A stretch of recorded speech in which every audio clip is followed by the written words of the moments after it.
지금 이 순간에도 4인 가구에 한 달 식비는 110만 원을 넘어서고 있습니다. 4년 전보다 30% 이상 폭등한 수치입니다. 그런데 똑같은 라면, 똑같은 우유를 사면서도 누군가는 매달 30만 원을 더 아끼고 있습니다. 비결이 뭘까요? 오늘 끝까지 보시면 당신의 통장이 달라집니다. 지금 이 순간에도 대한민국 4인 가구의 한 달 평균 식비는 110만 원을 돌파했습니다. 불과 4년 전만 해도 80만 원대였던 식비가 30% 넘게 폭등한 겁니다. 더 충격적인 사실을 말씀드릴까요? 똑같은 마트에서 똑같은 우유와 라면을 사면서도 누군가는 매달 30만 원을 더 절약하고 있습니다. 이건 단순한 절약 정신력의 문제가 아닙니다. 정보와 전략의 차이입니다.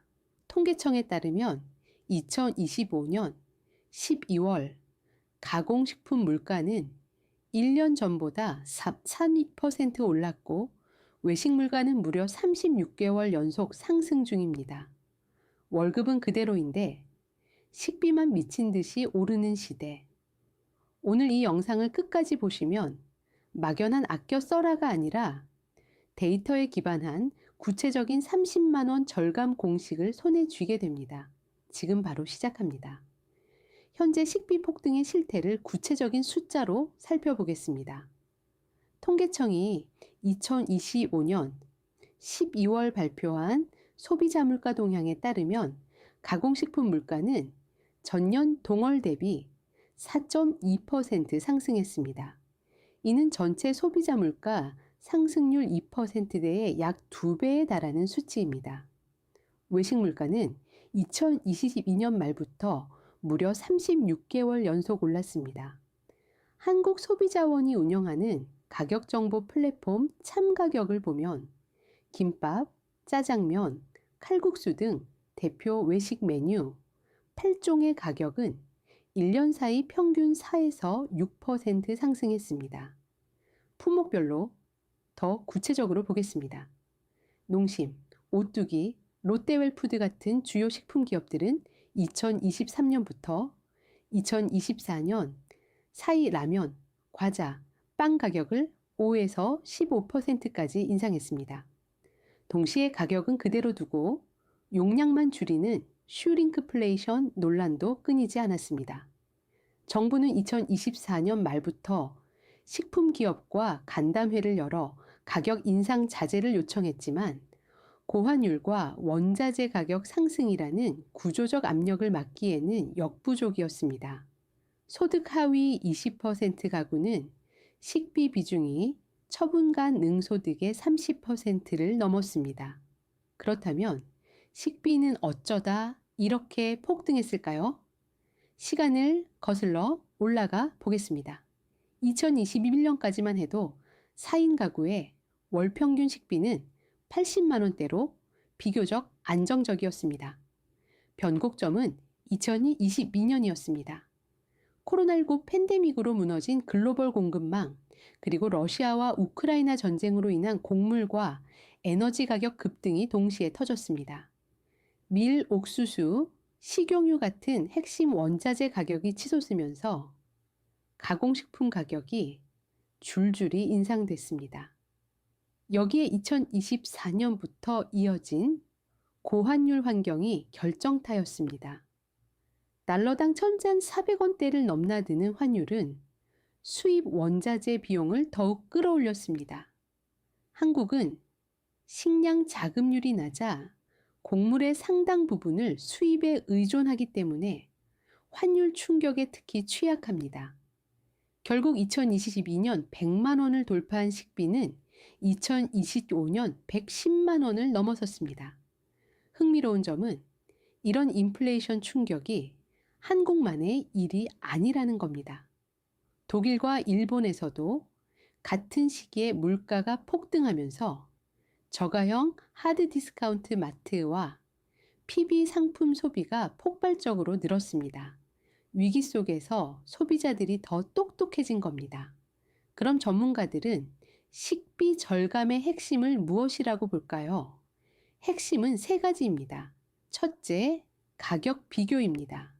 한국소비자원 분석에 따르면 같은 품목도 매장별로 가격 차이가 최대 30%에 달합니다.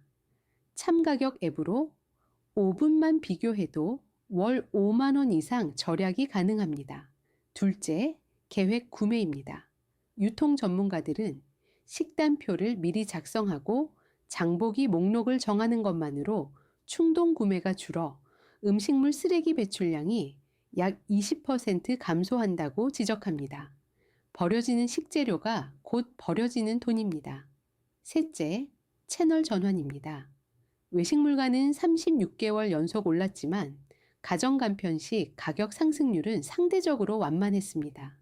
외식 한 끼를 집밥이나 HMR로 바꾸면 1인당 끼니당 5,000원에서 8,000원을 아낄 수 있습니다. 여기에 PB 상품 활용이 더해집니다.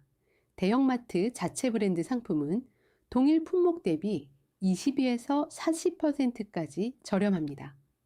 독일의 알디, 일본의 업소용 슈퍼가 인플레이션 시기에 급성장한 것과 정확히 같은 원리입니다. 절약은 정신력이 아니라 시스템의 문제라는 게 전문가들의 일관된 진단입니다. 이런 전략들이 실제로 어떤 변화를 만들어낼까요? 한 달에 30만 원을 절감하면 연간 360만 원입니다. 이는 중소득 가구의 한 달치 생활비에 맞먹는 규모입니다. 사회 전반에서도 변화가 감지됩니다. 런치플레이션이라 불리는 점심값 폭등으로 직장인들은 구내 식당과 편의점 도시락으로 돌아서고 있습니다.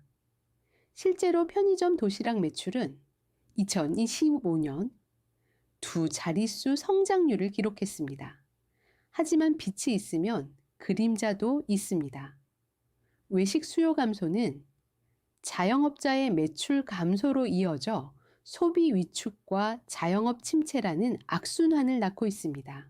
반면 PB 상품을 앞선 대형 유통업체와 하드디스카운트 매장은 반사이익을 누리며 시장 점유율을 빠르게 키우고 있습니다. 특히 1인 가구와 고령층은 식비 절감 과정에서 영양 불균형이라는 또 다른 위험에 노출되고 있어 단순히 적게 먹는 것이 아니라 똑똑하게 먹는 전략이 절실합니다. 앞으로 식비 부담은 어떻게 될까요? 전문가들은 고환율과 글로벌 원자재 가격 불안이 지속되는 한 2026년 상반기까지도 가공식품 물가 상승세가 쉽게 꺾이지 않을 것으로 전망합니다.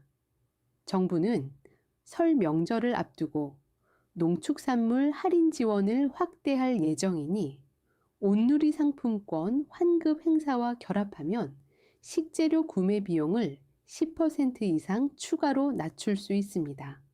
여러분이 주목해야 할 핵심 행동은 이렇습니다. 첫째, 대형마트 폐점 2서 3시간 전 마감 할인을 주 2회만 활용하세요. 신선식품 30에서 50% 할인으로 월 8만 원이 절약됩니다. 둘째, 참가격 앱으로 자주 사는 품목의 최저가 매장을 파악하세요. 셋째, 식단표 작성으로 음식물 쓰레기를 줄이세요. 이 세 가지만 실천해도 30만 원 절감은 결코 불가능한 목표가 아닙니다. 물가는 통제할 수 없지만 내 소비 전략은 통제할 수 있습니다. 오늘 핵심을 정리하겠습니다. 첫째, 가격 비교만으로 월 5만 원. 둘째, 마감 할인 활용으로 월 8만 원. 셋째, 외식의 집밥 전환과 PB 상품 활용, 그리고 계획 구매로 음식물 쓰레기를 줄이면 한 달 식비 30만 원 절감은 충분히 현실입니다. 물가 폭등은 우리가 막을 수 없지만 똑똑한 소비 전략은 오늘 당장 시작할 수 있습니다. 이 영상이 도움이 되셨다면 좋아요와 구독 부탁드립니다. 여러분만의 식비 절약 꿀팁이 있다면 댓글로 공유해 주세요. 다음 영상에서는 난방비 폭탄 막는 실전 전략을 다룹니다. 끝까지 시청해 주셔서 감사합니다.